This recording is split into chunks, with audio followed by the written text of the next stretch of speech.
Taylor Allison Swift was born on December 13, 1989 in West Reading, Pennsylvania, United States. Long before she became one of the most successful musicians in history, she was simply a little girl with a notebook full of dreams. Taylor grew up on a peaceful Christmas tree farm in rural Pennsylvania. Her family lived a comfortable middle-class life. Her father, Scott Swift, worked as a financial advisor. Her mother, Andrea Swift, had worked in marketing before dedicating much of her time to supporting her children. Taylor also had a younger brother, Austin. Life on the farm was quiet, surrounded by trees, open fields, and endless imagination. And like many future celebrities, Taylor didn't grow up in Hollywood. She grew up in a place where hard work was part of everyday life. The Christmas season was especially busy. Families visited the farm every winter to choose their trees. Taylor watched people smile as they carried home something that would become part of their holiday memories. Even as a child, she loved telling stories. She loved books, poetry, and writing. While other children were playing games, Taylor often filled notebooks with ideas, short poems, tiny stories, and eventually songs. Her parents quickly noticed something different. Taylor wasn't just singing songs she heard on the radio. She was creating her own. At only 9 years old, she became fascinated with musical theater. She performed in local productions, took acting lessons, and traveled regularly to New York City for auditions. The stage excited her, but something else captured her heart even more. Country music. Artists like Shania Twain, Faith Hill, and Dixie Chicks inspired her. Taylor wasn't just listening. She was studying them. She admired how they turned personal experiences into songs that millions could understand. Soon, she wanted to do the same. Around the age of 12, everything changed. A local computer repairman showed Taylor a few basic guitar chords. For many people, it was an ordinary lesson. For Taylor, it became the beginning of a lifelong journey. She practiced constantly, hour after hour, until her fingers hurt. She refused to stop. The guitar quickly became her best friend. With every new chord, another song appeared. She started writing about school, friendships, dreams, first crushes, the emotions every teenager experiences. Her songs weren't complicated. They were honest. That honesty would later become her greatest strength. By the time most children were thinking about homework, Taylor was already performing at fairs, festivals, coffee shops, community events, anywhere someone would let her sing. She wasn't chasing money, she was chasing experience. Every performance made her better. Every audience taught her something new. But Taylor knew something important. If she truly wanted to become a country music artist, she couldn't stay in Pennsylvania forever. The center of country music was hundreds of miles away. Nashville, Tennessee, the city where countless legendary musicians had built their careers. At just 11 years old, Taylor convinced her parents to travel to Nashville. She carried demo recordings of herself singing. One after another, she visited record labels, walking through Music Row, knocking on doors, handing out CDs, hoping someone would listen. Most didn't. Many rejected her. Others barely paid attention. The music industry was brutally competitive. Thousands of young singers arrived in Nashville every year. Almost all of them failed. Taylor returned home disappointed, but not defeated. Instead of giving up, she worked even harder. She continued writing songs, continued practicing guitar, continued believing. Her determination impressed her parents. Eventually, they made a life-changing decision. The entire family would move to Hendersonville, Tennessee, just outside Nashville. It wasn't a small sacrifice. Her father transferred his business. Her mother left behind friends and family. Everything changed. They were risking stability for one teenager's dream. There were no guarantees, no promises, only hope. Taylor understood the responsibility. She knew her parents had sacrificed everything to give her this opportunity. She promised herself she wouldn't waste it. In Nashville, she immersed herself in music, writing almost every day, performing whenever possible, meeting songwriters, learning the business, improving her craft. She quickly realized that talent alone wasn't enough. The music industry rewarded persistence, discipline, originality. Taylor possessed all three. Every rejection became motivation. Every no pushed her to work harder. The little girl who once wrote songs on a Christmas tree farm was slowly becoming one of Nashville's brightest young talents. She still didn't know it yet, but within only a few years she would sign a record deal, release her first album, and begin building one of the greatest music careers the world had ever seen. By the age of 14, Taylor Swift had already done something that most aspiring musicians never achieve. She had convinced an entire family to risk everything for her dream. Now came the hardest part, proving that the sacrifice had been worth it. Nashville was full of talented singers. Thousands arrived every year. Only a handful ever earned a record deal. Taylor refused to wait for success to find her. She wrote songs almost every day, performed anywhere she could, studied songwriting, learned the business, and introduced herself to producers, musicians, and executives across Music Row. Unlike many young artists, Taylor insisted on writing her own songs. Some people told her it was a mistake. Record labels often preferred experienced professional songwriters, but Taylor believed nobody could tell her own stories better than she could. That decision would eventually become one of the greatest financial advantages of her career. Because songwriters don't just earn money from performances, they also receive publishing royalties every time their music is streamed, played on the radio, licensed, or sold. While still a teenager, Taylor was already thinking like both an artist and a businesswoman. Then came the opportunity that changed everything. Music executive Scott Borkattle was launching a brand new record label called Big Machine Records. He was searching for young artists who could help build the company from the ground up. Most established singers weren't interested. The label had no proven success, no major stars, no guarantee of survival. For many people, joining a brand new company looked far too risky. Taylor saw something different. She saw opportunity. Instead of becoming one artist among hundreds at a large label, she could become the face of a new one. At just 15 years old, Taylor became one of the first artists signed by Big Machine Records. It was a gamble for both sides. If the label failed, her career might disappear before it even began. If Taylor failed, the young record company could collapse. Both decided to believe in each other. Together, they started building something extraordinary. Taylor spent countless hours in recording studios, perfecting every lyric, every melody, every vocal. She wasn't interested in making just another country album. She wanted songs that felt personal, real, honest, songs about high school, friendship, love, heartbreak, dreams, feelings millions of young people experienced every day. In 2006, her self-titled debut album, Taylor Swift, was finally released. Nobody expected what happened next. At first, sales were slow. Taylor didn't complain. Instead, she worked harder. She visited radio stations herself, performed in shopping malls, county fairs, small concerts, school events, music festivals, anywhere people would listen. Sometimes she signed autographs for hours. Sometimes she stayed long after concerts just to thank every fan personally. She understood something many artists ignored. Every fan mattered. One listener could become 100. 100 could become 1,000. Slowly, the audience began growing, then growing faster. Songs like Tim McGraw, Teardrops on My Guitar, Our Song, and Picture to Burn became major country hits. Radio stations played them constantly. Teenagers connected deeply with her lyrics. Parents admired her authenticity. The album continued selling month after month. Eventually, it sold millions of copies. It became one of the longest charting debut albums in country music history. Taylor was no longer just another new singer. She had become the youngest major female country music sensation of her generation. Awards quickly followed. She won honors from the Country Music Association, the Academy of Country Music, and numerous newcomer awards. Industry veterans realized they were witnessing something unusual. Taylor wasn't simply selling records, she was building an incredibly loyal audience. Financially, everything changed. Album sales generated millions of dollars. Concert bookings became larger every month. Merchandise sales exploded. Publishing royalties continued growing because she had written or co-written nearly every song.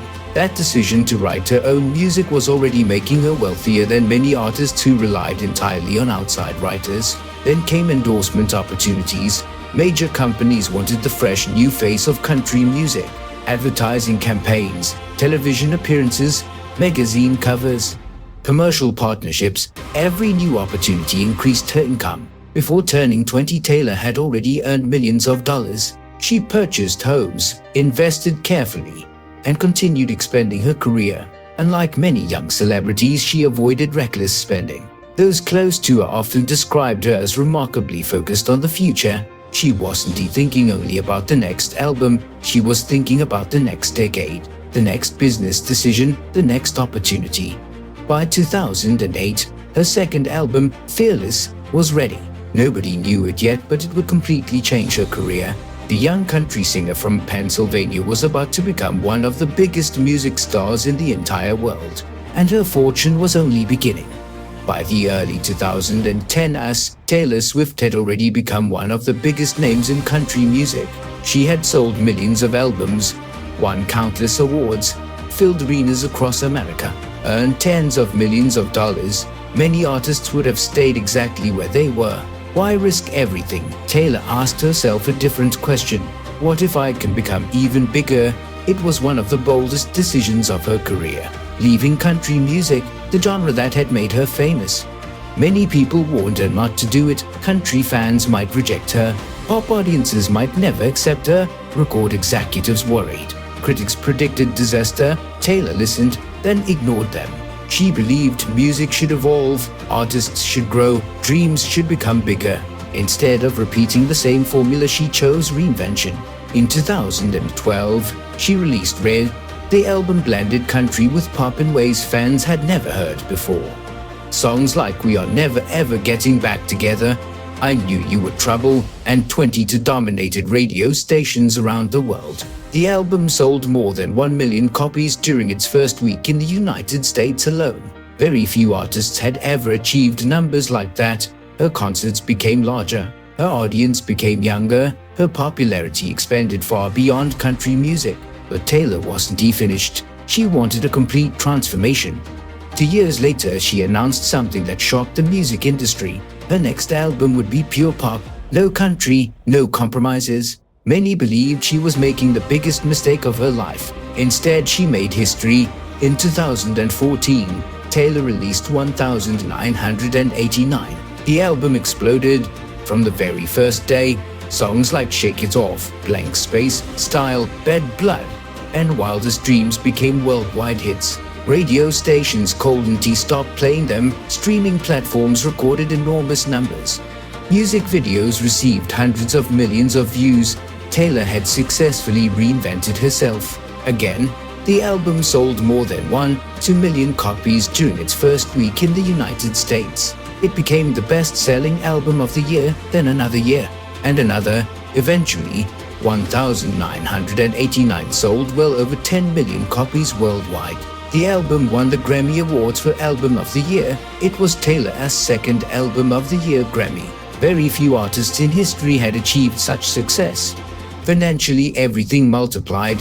Album sales generated hundreds of millions of dollars. Streaming revenue continued growing every day. Publishing royalties increased because Taylor wrote or co-wrote nearly every song, every stream, every radio play, every television broadcast, every licensed commercial generated income. Her songwriting wasn't just artistic, it became one of the greatest financial assets in modern music. Then came the 1989 World Tour. Stadium after stadium sold out. North America, Europe, Asia, Australia, fans waited for hours just to enter arenas. Some traveled across countries, others crossed continents. The tour grossed more than $250 million, becoming one of the highest-grossing tours ever performed by a solo artist at that time. Every night, tens of thousands of people sang every lyric together. The girl from Pennsylvania had become a global phenomenon.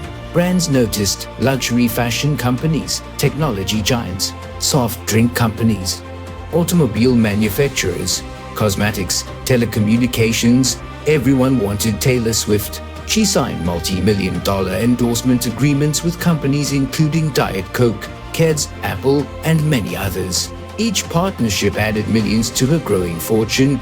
Meanwhile, her social media audience exploded. Millions became tens of millions, then hundreds of millions. Every post reached audiences larger than many television networks. Marketing experts began describing Taylor as one of the most influential celebrities on earth. Her influence extended beyond music. She shaped fashion, culture, entertainment, business, even technology. One decision proved just how powerful she had become when Taylor publicly criticized Apple over artist payments during the launch of Apple Music. The company changed its policy almost immediately. Few musicians had ever influenced one of the world's largest corporations so directly. The music industry took notice. Taylor wasn't simply a singer anymore. She had become one of its most powerful business figures. Her wealth continued growing rapidly. By the end of the decade, her career earnings had reached hundreds of millions of dollars. Real estate investments expanded across multiple states. Luxury homes, publishing rights, music royalties, business partnerships. Her financial empire continued growing almost as quickly as her fan base. Yet, just as everything seemed perfect, one of the biggest battles of her life was about to begin. It wasn't about music, it wasn't about fame, it wasn't about money alone. It was about ownership. The ownership of her own life as work. And the fight that followed would change the music industry forever. By the mid-2010s, Taylor Swift was no longer just one of the biggest singers in the world. She had become a global business. Every album became a worldwide event. Every tour generated hundreds of millions of dollars. Every social media post reached millions of people within minutes. Financial experts estimated that Taylor was earning tens of millions of dollars every year, not only from music, but from an entire business empire built around her name. And like many artists, Taylor had created multiple streams of income: album sales, streaming royalties, songwriting royalties, publishing income, concert tickets, VIP experiences, merchandise, licensing, brand partnerships, film appearances, real estate investments, and business ventures. Every successful song continued generating money long after its release. Whenever one of her songs played on the radio, she earned royalties. Whenever someone streamed her music, more royalties. When movies, television shows, or commercials licensed her songs, even more income. Because Taylor wrote nearly all of her own music, she earned both the artist's share and the songwriter's share. That made an enormous financial difference. Many singers earn money only as performers. Taylor earned money as both creator and performer. It became one of the smartest business decisions of her career. Meanwhile, her concert tours became financial giants.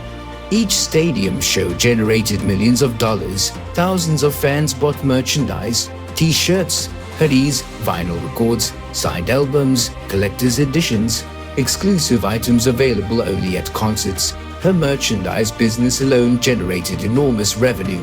Companies competed to work with her: luxury brands, technology companies, fashion labels, financial institutions, soft drink manufacturers. Every endorsement deal was worth millions. Her influence had become almost unmatched. But with enormous fame came enormous pressure. Taylor's private life became front-page news. Every relationship, every friendship, every disagreement, every interview. The media followed her constantly. Television shows debated her personal life. Newspapers criticized her. Social media amplified every controversy. She became one of the most discussed celebrities in the world. Some people admired her, others criticized everything she did. The pressure became overwhelming. Taylor later admitted that there were moments when she felt the entire world had turned against her. Many celebrities would have disappeared. Taylor chose another path. She focused on her work. She kept writing, kept recording, kept building. Then came the biggest business battle of her entire career. For years, Taylor had recorded music under Big Machine Records. The label owned the master recordings of her first 6 albums. The masters are the original recordings from which all copies are made. Whoever owns them controls one of the most valuable parts of an artist's catalog. Every stream, every sale, every license, every commercial use, those master recordings generate money for decades. Taylor wanted to buy them. She hoped to own the music she had spent years creating. Instead, in 2019, Big Machine Records was sold. Along with Taylor as masters, the buyer was music executive Scooter Braun. Taylor publicly revealed that she had not been given the opportunity she wanted to purchase her own catalog outright before the sale. She described the experience as heartbreaking. The songs she had written as a teenager, the music that had built her career, now belonged to someone else. For many artists, that would have been the end. Taylor refused to accept it. She made one of the boldest business decisions in entertainment history. If she couldn't de-own the original recordings, she would create new ones. She announced that she would re-record her first 6 albums, track by track, song by song, note by note. The music industry had never seen anything quite like it. Many experts doubted the plan. Would fans really buy the same albums again? Would streaming services support them? Would radio stations play them? Taylor believed they would. She trusted her fans. She was right, beginning with Fearless Taylor-S version, followed by Red Taylor-S version, Speak Now Taylor-S version, and 1989 Taylor-S version. Millions of fans chose the new recordings. The albums immediately reached number 1. Streaming records were broken again. Physical sales soared. Vinyl editions sold out. Collectors rushed to purchase every release. The strategy worked beyond anyone's expectations. Taylor successfully shifted enormous commercial value toward recordings she controlled. Business schools, law schools, music executives, artists around the world, everyone studied what she had done. She had changed the conversation about ownership forever. Young musicians began paying far more attention to recording contracts, creative rights, publishing, master ownership. Taylor had started a movement. Financially, the impact was extraordinary. The Ray recordings generated hundreds of millions of streams, millions of album sales, new licensing opportunities, fresh merchandise, additional concert demand. Every Taylor-S version strengthened her business empire. At the same time, her investments continued growing. She expanded her real estate portfolio, purchasing luxury properties in cities including New York City, Nashville, Beverly Hills, and Watch Hill. Her property holdings alone were estimated to be worth well over $100 million. By the early 2020s, Taylor Swift was earning money almost everywhere: streaming, publishing, songwriting, concerts, merchandise, licensing, investments, real estate, brand partnerships, film projects. Every year, financial analysts estimated her income in the hundreds of millions of dollars. She was no longer simply one of the biggest musicians on earth. She had become one of the smartest business leaders in the entertainment industry. Yet the greatest financial chapter of her life had not even begun, because one tour would rewrite music history, break nearly every record ever set, generate billions of dollars, and officially make Taylor Swift a billionaire. By 2023, Taylor Swift had already achieved what most musicians only dream about: millions of albums sold, hundreds of awards, global fame, complete creative control over her career. Yet the biggest chapter of her financial success had only just begun. It started with one announcement: the Eras Tour. It wasn't simply another concert tour. It became one of the largest entertainment events in modern history. Taylor wanted every album, every era, every chapter of her career to come alive on one stage. Fans immediately realized this would be something extraordinary. The demand became unbelievable. When ticket sales opened, millions of people rushed online at the same time. The ticketing system struggled to handle the traffic. Waiting rooms filled with millions of fans. Websites crashed. Many people waited for hours. Others couldn't buy tickets at all. The demand became so enormous that it attracted attention from politicians and consumer protection agencies. It was unlike anything the live music industry had ever experienced. The tour expanded again and again. More dates were added across North America, Europe, Latin America, Asia, Australia. Every time new shows were announced, they sold out almost instantly. Entire stadiums filled within minutes. Fans traveled from different countries. Some crossed oceans. Others spent years saving money for one unforgettable night. Hotels filled, airlines added flights, restaurants became busier. Local businesses benefited everywhere the tour arrived. Economists even created a new phrase: Swiftonomics. Cities reported hundreds of millions of dollars in additional economic activity whenever Taylor performed.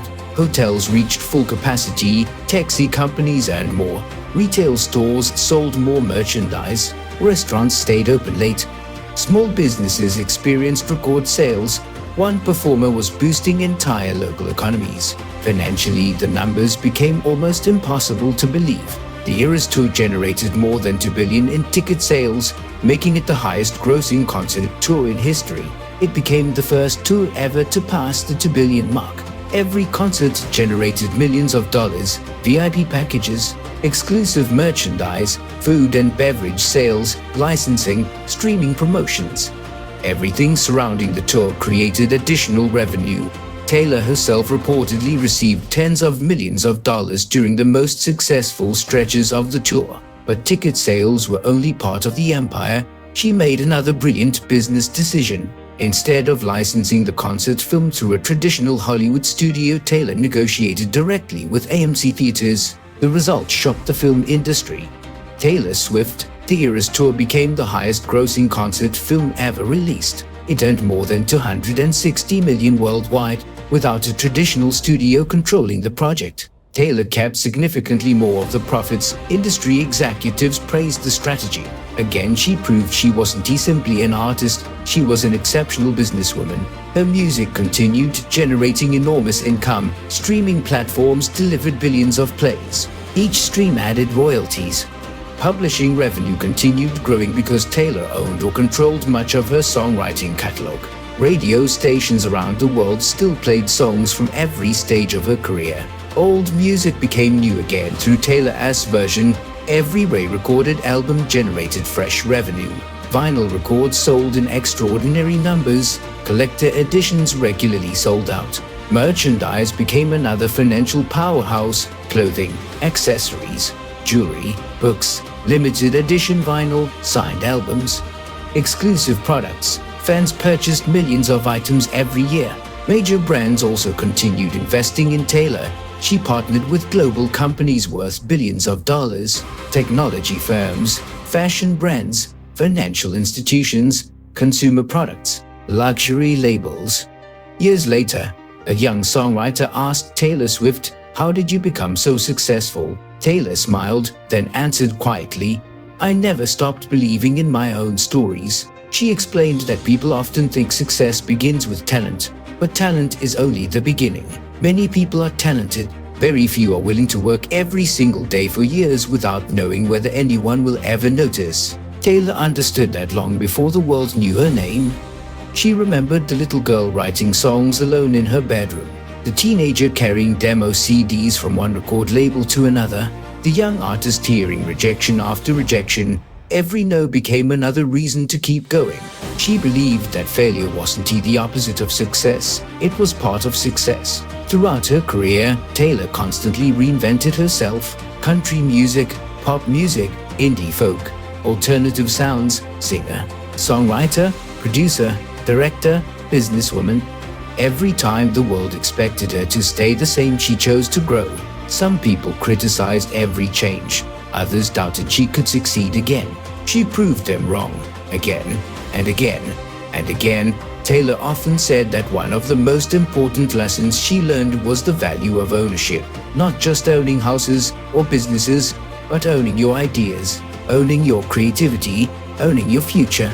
When she lost control of her master recordings, many believed she had lost one of the greatest battles of her career. Instead, she transformed it into one of her greatest victories. By re-recording her albums as Taylor's version, she changed the music industry forever. Young artists around the world began paying attention to contracts, publishing rights, creative ownership, business decisions.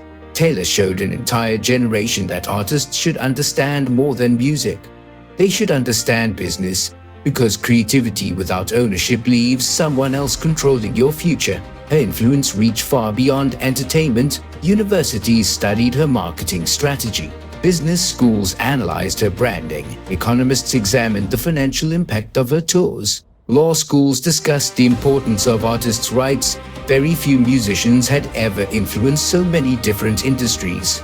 By the time she became a billionaire, the money itself was no longer the biggest story. What impressed people most was how she earned it. She didn't build her fortune by inventing technology. She didn't inherit a business empire. She built it through songs, lyrics, ideas, ownership, discipline, and decades of relentless work. Her concerts became cultural events. Her albums became global conversations. Her business decisions changed how artists negotiated contracts. Her storytelling connected generations, children, teenagers, parents, grandparents. Millions found pieces of their own lives inside her music. Perhaps that was her greatest gift, making people feel understood.